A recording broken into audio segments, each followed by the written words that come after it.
All right, I just can't resist.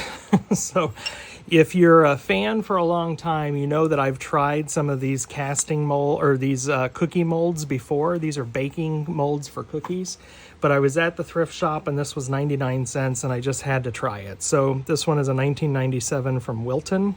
And I don't know if it's going to work or not, but what I'm going to do is I'm going to spray it with boron nitride spray, zip, and I'm going to get a nice good coating on there.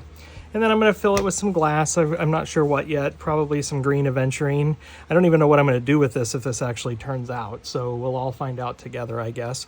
But for now, I'm going to go ahead and spray this down, and then I'm going to fill it with glass. I've got a full fuse going in, so I'm going to cast it, and we'll see what happens. I'm not going to put it near too much so that if it breaks, then so be it, and it doesn't ruin other pieces that are in the kiln, but I'm going to give it a shot.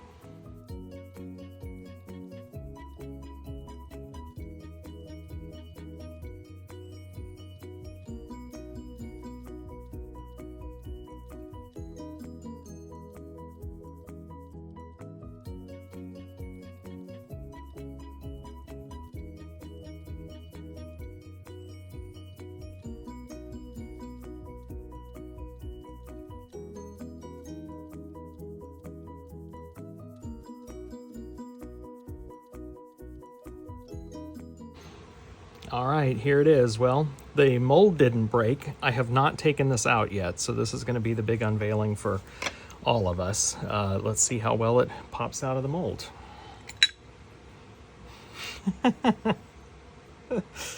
Wow, look at all of that zip that stayed on there. Holy smokes. All right, give me a moment. I'm just going to go clean this up. I'll be right back. All right, here you go. So I don't know. Couple things might have happened. This mold is certainly a different material than most of the ceramic casting molds that we use, so that could be why so much zip came off. I may have not waited for it to dry very long. I feel like it was dry. Maybe I got impatient. But in any event, what I'm disappointed in is that the glass picked up a lot of that zip. So I don't know how much of this comes across in video. You know, that's what beautiful aventurine green looks like, and that's what dull picking up the zip spray looks like. It's got this white kind of milky appearance to it, and I just don't love that. So if I had a sandblaster, I'd sandblast this thing and fire polish it. But like the majority of you probably out in YouTube land, I don't have that kind of fancy equipment. I don't have the room for it. So I could potentially try to put this in a rock tumbler and tumble it with some medium and see if that would take that off, because I think that's fired in. That's not going to come off with any kind of soaking of anything. That's fired into the glass. So it really needs to have a thin layer taken off of it in order for that to be a successful piece. So I don't know. I don't know what I'm going to do with this. May just hit the scrap heap until I find a friend with a sandblaster, or I don't know. If I'm feeling adventurous, I may put it in the rock tumbler and just see what happens.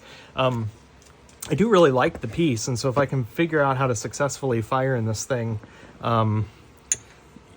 without having this happen again, it's worth maybe trying again. I might clean this mold off, spray it again, make sure I've given it plenty of coats and time to dry. I got this little wooden plaque at Walmart. It was on clearance for $5.50. I think gluing that onto that little wooden plaque would be cute, maybe with another embellishment or two, but I think that that's a great size, and so I actually like this as a solution. I just don't like this as a fired piece of glass. So hope you learned something. It's always a learning journey for me. Like I said, if I had a sandblaster, I'd just sandblast this and fire polish it, and I think it would be good as new.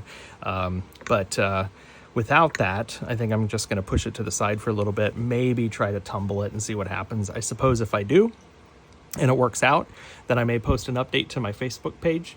I'm going to go ahead and publish this video, but if you don't already follow me on Facebook, make sure you do. You can find the link in my link tree, and that is down below. And then you can see if I eventually post an update about this thing. Hope you learned something. Catch y'all later. Bye-bye.